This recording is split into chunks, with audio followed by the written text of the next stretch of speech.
It'll be a you-know-what, a cold day in hell before that happens. That was the undertones. This man, we'll call him Pete, was an Eagle Scout and a service member.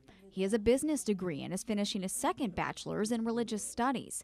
But he tells his psychologist it will be a cold day in hell.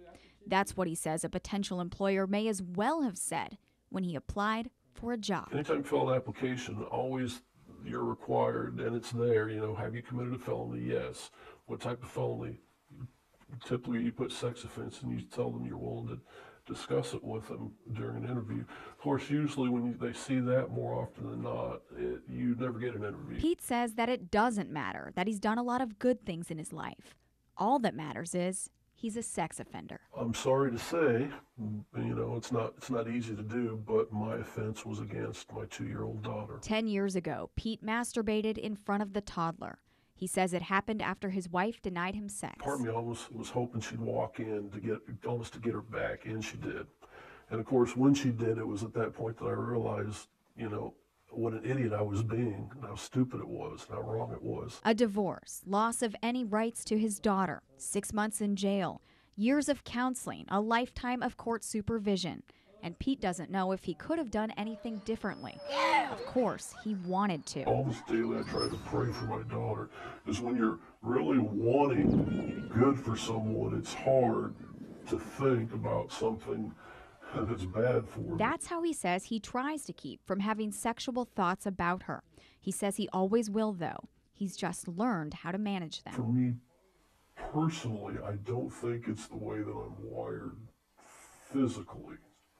I think it's more mental. By definition, Pete is not a pedophile. He has had one victim and says he is only sexually aroused by that specific incident. Pedophiles have to have at least 2 victims in the same age range, under 12. And new research suggests that their sexual attraction does have something to do with how they are wired physically. The more higher risk people can't help it. Dr. Craig Schifrin is a psychologist who works with Greene County sex offenders.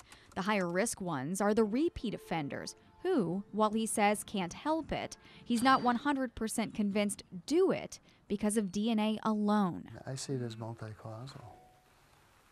I think it's really a true biopsychosocial problem. This new research that calls pedophilia biological, a true sexual preference, says even those who haven't committed a crime are pedophiles. That's between 1% and 5% of all men. There are those that experience a lot of guilt and shame and despair over ways they've acted out and are ashamed of that and don't want that to be a part of their life. Christian counselor Josh Spurlock says in some cases they don't have to be. Those urges can go away. That's because he believes they have nothing to do with biology. In our experience, the majority of folks, it's been premature or young exposure to illicit pornographic kinds of material, early sexual experiences, traumatic sexual experiences at an early age. The Canadian researchers say just a third of offenders they studied were molested as children. Pete says he was, but doesn't blame anyone except himself for what he did. And to ensure he never does it again, he continues to go to counseling by choice. I think it's been good for me. He just wishes others could see the good in him, like the community he says judges him, the daughter he may never see again, and the employer he may never have. I cry sometimes, but I try not to focus on that.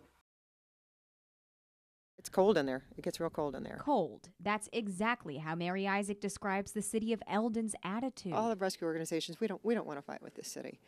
We just want to see them do their job. We first met Isaac last month, a ways down this road. This is recently. On the other side of a cable. Today that cable was gone, and we were able to drive right up to the facility that's been empty for weeks. A lot of people went through a lot of work and a lot of their own private money trying to get these animals out of here so that they could do what they needed to do. Make repairs, like to the ventilation system, which Isaac says were supposed to be done yesterday. What we were hoping to see was to get the facility up to what the state requires of them to have that. 20-foot runs were going to be put in. The floors are going to be sandblasted. New fencing. Isaac says the city missed a Department of Agriculture deadline. We went to the city to ask why. and we're told the mayor is the only one who can comment, and he was out. And the deadline wasn't set in stone. Back at the pound. What are we doing? Story on the animal shelter. Are you with the city? I am with the city, and why wasn't the city contacted? The city was contacted, like several times. I called 4 times, showed up in person. The assistant city administrator and another employee told us to leave city property. All right, are you done now? About done. Okay. No, about done means let's go. Okay, so we can't be on the public property. Well, just to be it clear. is after closing time. We close, this gate Isn't it should have been closed all closed. the time right now? Well, yes, it's closed all the Okay. time. Isaac says she never wanted a confrontation. She just wanted answers. If you would have done your job, we wouldn't have had to bring this up again. But we're going to follow through because we love these animals. Carla Brock is health conscious. Nutrition really is the basis of health. Hence the coconut oil. The holistic nurse says she'd never intentionally do anything to put her health or her patients at risk. But she won't get the flu vaccine, and she won't wear a mask. The flu vaccination specifically, I'm highly 100% opposed to it.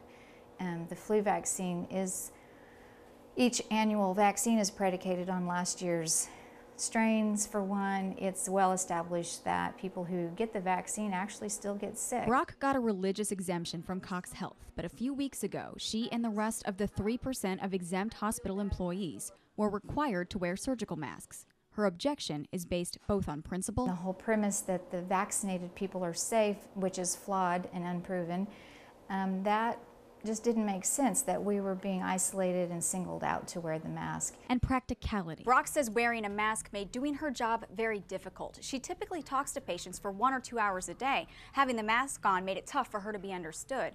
Plus, her glasses would fog up, so she had trouble seeing her patients. Also, it was difficult for her to use a computer. She wore it 4 shifts, then stopped and was fired.